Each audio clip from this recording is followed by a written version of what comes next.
The haunted/cursed objects exhibition, which featured items that had caused gruesome deaths of their owners or anyone else that got close to them, was another stunt by Professor Melvin. Professor Eric Melvin was one of those professors who thought he was too good for this little community college in Shady Grove, Maryland. I took his art history class, which he never shied away from telling everyone he had no time for. I was shocked to see that his teaching slides were just blurry photos that he took of the pages from a textbook with his phone. What Melvin had time for were stunts. His goals were to get the attention of the gazettes or be trending on social media. His earlier exhibition, which featured only blow-up prints of a screen cap of a dating app profile, made the front page of the style section, and that was all that mattered. Unlike his other stunts, the haunted/cursed object exhibition involved me. I worked as a student assistant at the college's art department. My jobs consisted of making photocopies, answering phones, and taking turns with other assistants to guard the gallery until 8 p.m. Melvin asked us assistants to help with the setting up of the haunted/cursed objects show. We all politely declined, which annoyed Melvin a bit. He stared at me with the "just you wait" look. I came from a superstitious culture where there was always someone who knew someone who had fallen victim to dark magic. No one could pay me enough to touch those literally cursed things. As I was watching the delivery guys carrying the objects into the gallery, I was surprised by how modern the haunted/cursed objects were. I was expecting a creepy painting or a scary doll. Instead, there was a plasma TV, a recliner armchair, a turquoise necklace, a miniature fire station, and even an animatronic singing fish. Without additional decor, the exhibition looked more like a yard sale.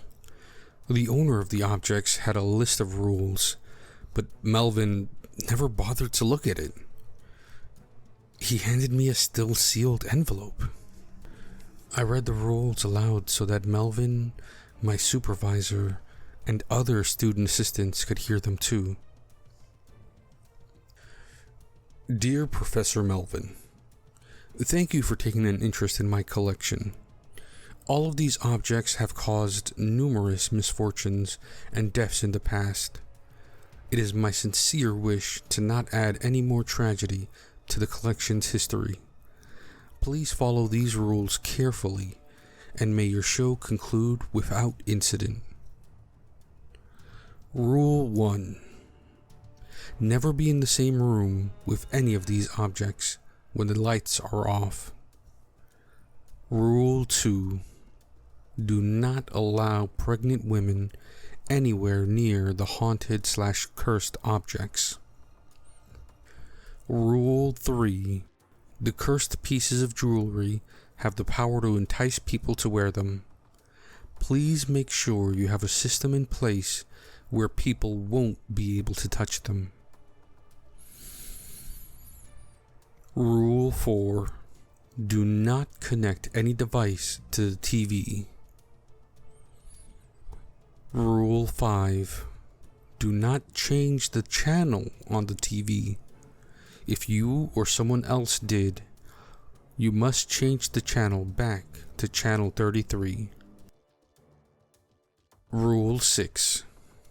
This should not happen if the above rules were followed, but if the little light on the gate of the miniature fire station starts to blink and makes a sound, run as far away as possible, and call me directly.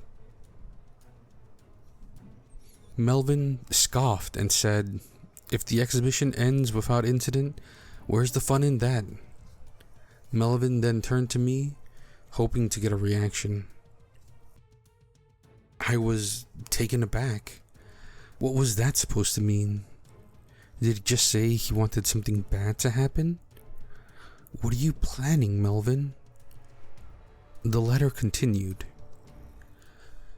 My collection contains both cursed objects and haunted objects. Haunted objects are possessed by spirits and can cause fear, while cursed objects are deadly to anyone who interacts with them. The plasma TV is both, and is therefore the most dangerous. Please be extra careful around it. I took my concern about the assistant's safety to the dean, whose office was right next to the gallery. The dean laughed and asked me if I believed in curses and ghosts. I said that in Thailand, there was a phrase that said, "Not believing is fine, but don't disrespect just in case." And that was my stance. The dean shook her head and just told me that if I was so scared, then don't break any of the rules.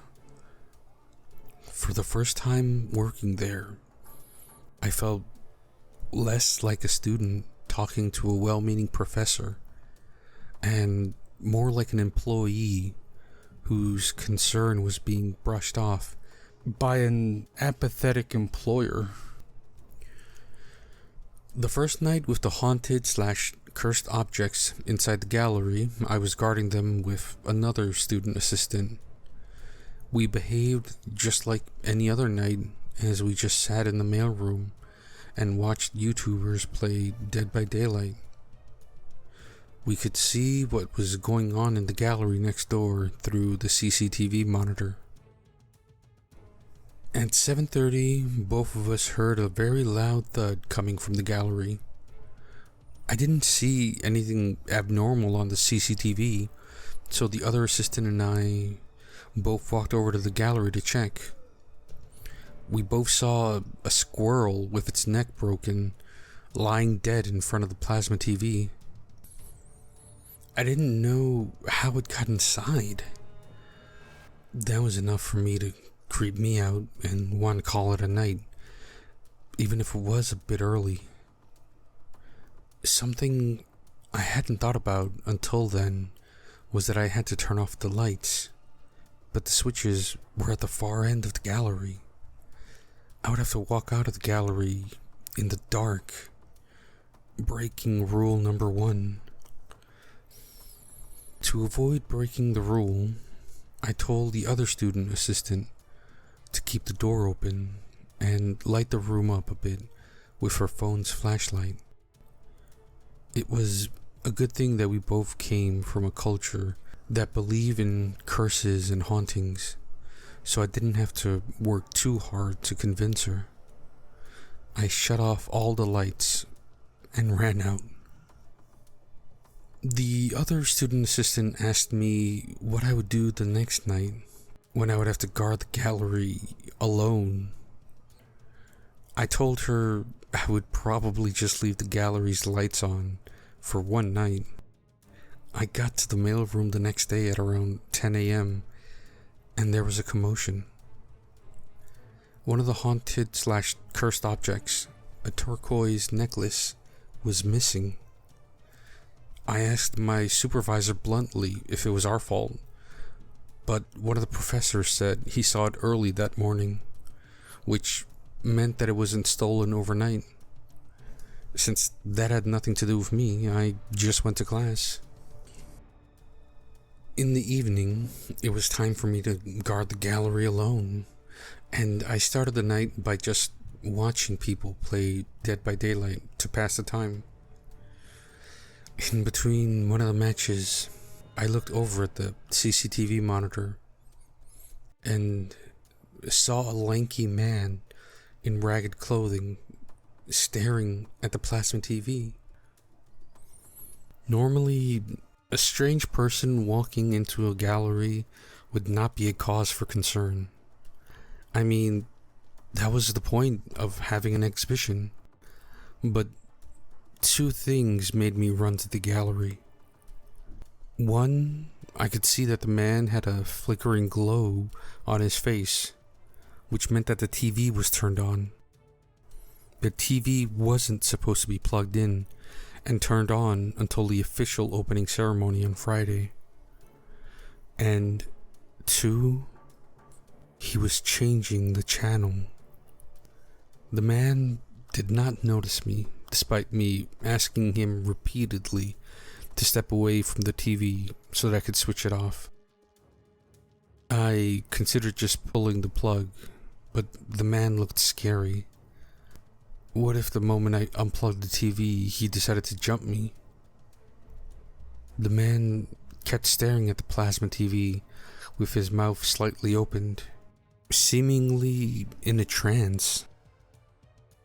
Up close, I could see that he was unshaven and his eyes were bloodshot red. His fingers kept pushing the button that changed the channel, despite the screen only showing static. I did not know what to do.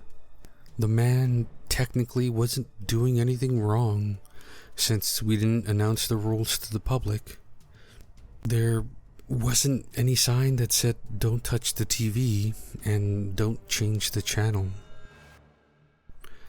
I can't tell the security guards to kick him out just because of his disheveled appearance. This is a public college, so he has the right to be there as much as anyone else. I decided to go back to the mailroom to watch more YouTube videos, hoping that he would leave on his own before closing time. When it was 8 p.m. and he was still doing the same thing, I called my supervisor to ask her about my options. She said to ask the security guards at the front of the school for help. I brought 2 security guards back with me to the gallery. Once we arrived, we found the man seemingly strangling himself on the floor in front of the plasma TV. The TV screen showed a very old, black and white POV shot of a person being strangled by another man who had a sadistic glee on his face. One of the security guards rushed in to help the man, while the other one radioed for his superior to call for an ambulance. I was horrified by what I saw. The face on the screen of a smiling man started out staring downward at the person he was strangling. But after a while, he looked up right at the camera, like he was looking at me. As I was backing away from the chaos, an elevator next to the gallery made a sound. Someone was coming down from the 4th floor? No one should have been upstairs, since this was already past 8 p.m. and our building did not have any night classes. Once the elevator door was opened, a cleaning lady who was inside turned around.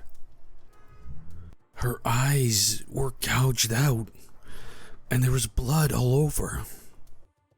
She held her hands up and ran out of the elevator towards me. She tried to grab onto my shirt collar, but her hands missed, and she collapsed on the ground. She was wearing the missing necklace. I was so scared. I was on the floor and didn't even remember falling.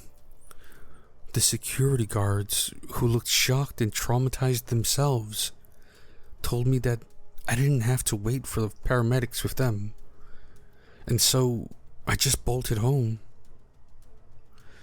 I had a hard time sleeping that night, with the image of the cleaning lady without her eyes rushing towards me, burning into my brain.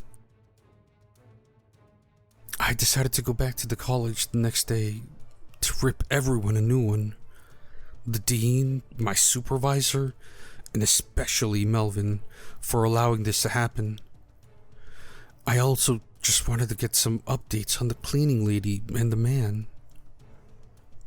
On my way to the department building, a pregnant woman was walking right beside me. As we got closer to the entrance of the art building, I realized she was about to go through an entrance close to the gallery. Remembering the rules about pregnant women, I stopped her. I politely asked her what was she there for. She seemed annoyed and answered that Professor Melvin asked her to meet with him for an acting job. She was going to be in his experimental films. He asked her to wait for him inside the gallery. There was no doubt in my mind Melvin was deliberately challenging the rules. I asked the woman to wait and called the other student assistant to ask if Melvin was in. She said Melvin never showed up to his morning class and could not be reached. Before I hung up, the student assistant told me that the man who strangled himself died, but the cleaning lady survived. The cleaning lady told the police at the hospital that she didn't steal the necklace. Melvin paid her $50 to wear the turquoise necklace for a day as part of his experimental film. I turned to the pregnant woman. She was not allowed to go into the building and to go shop at the bookstore in a different building instead. I will tell Melvin to meet her there. She seemed angry, and in hindsight, I probably used the wrong words and should have tried a bit harder to convince her. But I was about to storm the office and didn't have time to tell her about the haunted/cursed objects and the exhibition's rules. I saw that my supervisor was also at the dean's office. Before I could yell at the both of them, the dean sheepishly turned the computer monitor for me to see. It showed Melvin installing something behind the TV and also plugging the TV in. The dean said that it was something that would allow Melvin to turn the TV on or off remotely. I was livid. Did Melvin plan this? I reminded everyone about the rules, then angrily told the dean about the pregnant woman I had just met and how Melvin was trying to break another rule by using her. Both the dean and my supervisor were speechless. I wanted to find Melvin right now, seriously considering slapping him. But nobody knew where Melvin was. People had been trying to contact him since last night. Then, Melvin's wife called the dean. Professor Melvin was found dead on the stairs last night. He fell and broke his neck. She said his body was contorted in an unnatural way, with his legs twisted and wrapped around the stairs railings. He died with his eyes wide open, filled with fear, glaring intensely at the front door. The dean and my supervisor were both stunned. They turned to me, trying to see if I was going to join them in being shocked. No, I was still angry, and partly at them, for allowing this to happen. The dean then avoided any more eye contact with me. I think by that point, she was a believer. Suddenly, the pregnant woman from earlier appeared behind me. She had her hands on her hip and her face was full of defiance. She quickly turned to sneer at me before approaching the dean. She said that I dared told her that she was not allowed to enter the building, confident that this would get me in trouble. She went on a rant about how she paid taxes and that she had the right to be in any place that was public. She then asked where is Professor Melvin and that she was ready for the job he promised. The dean, my supervisor, and I just looked at her, stunned. Her confidence started to slowly fade from the woman's face as she was wondering what was going on. Suddenly, a little beeping sound broke the silence. It was coming from the gallery. The little lights on the front of the miniature fire station started to blink.